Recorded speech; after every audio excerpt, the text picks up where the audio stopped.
এখান থেকে আমাদের প্রত্যাশা, আপনারা জানেন বিভিন্ন শিক্ষা প্রতিষ্ঠানে আন্ডারগ্রাউন্ড থেকে রাজনীতি হচ্ছে। আমরা এটার প্রতিবাদ এবং আওয়ামী দোসরদের ছাত্র আন্দোলনে আওয়ামী দোসরদের সরাসরি জড়িত থাকার এদের সাজার দাবিতে এবং এই গণহত্যার বিচারের দাবিতে আজকে আমাদের এই প্রোগ্রাম। দাবি না আলটিমেটাম করতেই হবে।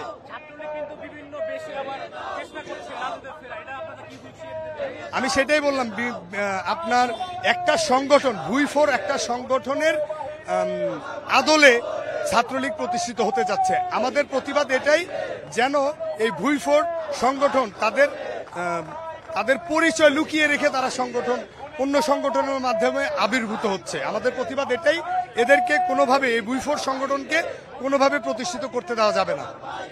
আমরা দীপ্ত কণ্ঠে বলতে চাই, এই জুলাই আগস্টের হত্যার বিচার না করা পর্যন্ত ফ্যাসিস্ট দোসরদের কোনো প্রকার অবস্থান বাংলাদেশে হবে না এবং তারা বিভিন্ন প্রকার ষড়যন্ত্রের মাধ্যমে বাংলাদেশকে অস্থিতিশীল করার জন্য লিপ্ত আছে। এই কাজ তারা যেন করতে না পারে আমরা তাদেরকে হুঁশিয়ারি দিচ্ছি এবং জুলাই আগস্টের প্রত্যেকটা হত্যাকাণ্ডের বিচার আমরা দাবি করছি। ছাত্রলীগের জন্য মেসেজ, যে ঠিক তারা একটি নিষিদ্ধ সংগঠন, বর্তমানে তারা যেন কোনো ধরনের অরাজকতা করতে চেষ্টা না করে। যদি চেষ্টা করে, বাংলার ছাত্র সমাজ, বিশেষ করে বাংলাদেশ জাতীয়তাবাদী ছাত্র দল কঠোর হস্তে তাদের দমন করবে। সন্ত্রাসী সংগঠন ছাত্রলীগ যেই প্রচেষ্টায় ঘুমাচ্ছে যে তাদের নেত্রী আসবে এবং বাংলাদেশকে অস্থিতিশীল করবে, আবার তারা গণহত্যার দিকে ফিরে যাবে, তা হতে দেবে না জাতীয়তাবাদী ছাত্রদল। তার জন্য সবসময় সজাগ আছে। ছাত্রলীগ সন্ত্রাসী সংগঠন হিসেবে আখ্যায়িত হয়েছে, আমরা তাদের রুখতে সর্বোচ্চ প্রস্তুত আছি। আমাদের বার্তা একটাই, ছাত্রলীগ একটা নিষিদ্ধ সংগঠন, ছাত্রলীগের শাস্তি হতে হবে।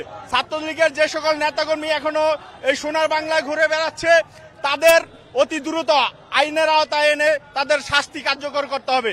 আমাদের এই দাবি, এটা সারা বাংলাদেশের জনগণ ইতিমধ্যেই এই ব্যাপারে সোচ্চার আছে। যে কোনো সংগঠনই আসুক, তাদের বিচার এই বাংলাদেশের মাটিতেই হবে এবং প্রশাসন যাতে সজাগ দৃষ্টি রাখে, তাদেরকে যে যেথায় আসে সেখান থেকে এনে গ্রেপ্তার করে আইনের আওতায় আনা হোক। আজকে আমাদের এই কর্মসূচিতে আমরা বার্তা দিতে চাই, আওয়ামী দোসররা বাংলাদেশে জুলাই আগস্টে শিক্ষা প্রতিষ্ঠানে যে অন্যায়, অবিচার এবং নির্বিচারে সাধারণ জনগণ সহ শিক্ষার্থীকে খুন করেছে, নির্বিচারে গুলি করে খুন করেছে, আমরা সেটার প্রতিবাদে আজকে আমাদের এই কর্মসূচি। এবং বিভিন্ন শিক্ষা প্রতিষ্ঠানে গোপনভাবে যেভাবে সিন্ডিকেট করে গোপনভাবে রাজনীতি করছে, এটার বিপক্ষে। ষড়যন্ত্র এখনো শেষ হয়নি, ষড়যন্ত্র চলছে। এই ষড়যন্ত্র রুখে দেওয়ার জন্য বাংলাদেশ জাতীয়তাবাদী ছাত্র দল সবসময় সোচ্চার আছে এবং সজাগ আছে।